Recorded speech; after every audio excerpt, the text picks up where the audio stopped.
సంజయ్ ఉవాచ ఏవముక్త్వార్జునః సంఖ్యే రథోపస్థ ఉపావిశత్ విసృజ్య సచరం చాపం శోక సంవిఘ్నమానసః.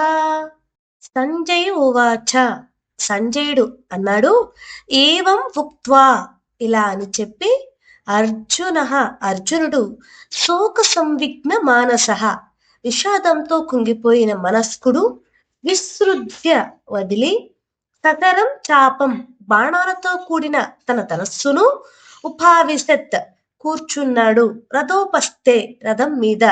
ఇప్పుడు తాత్పర్యం చూద్దాం రండి.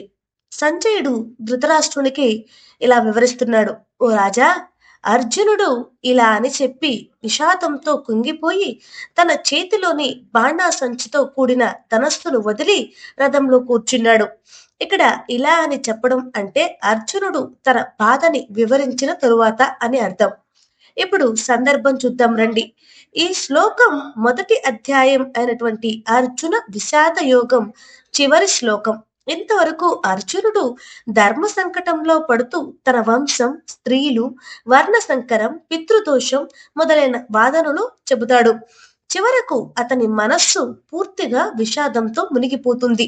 ఇక బాణాలు పట్టలేని స్థితికి చేరిన తన గాంధీవాన్ని వదిలి రథంలో కూర్చుంటాడు. ఇది భగవద్గీతలో శ్రీకృష్ణుని ఉపదేశానికి ఆరంభ స్థితి. భగవద్గీత మరింత మందికి చేరువ కావాలి అంటే నా వీడియోని మీరు తప్పకుండా లైక్ చేయాలి. లైక్ చేసి మరింత మందికి చేరువయ్యేలా చేస్తారు అని కోరుకుంటున్నాను. ధన్యవాదాలు.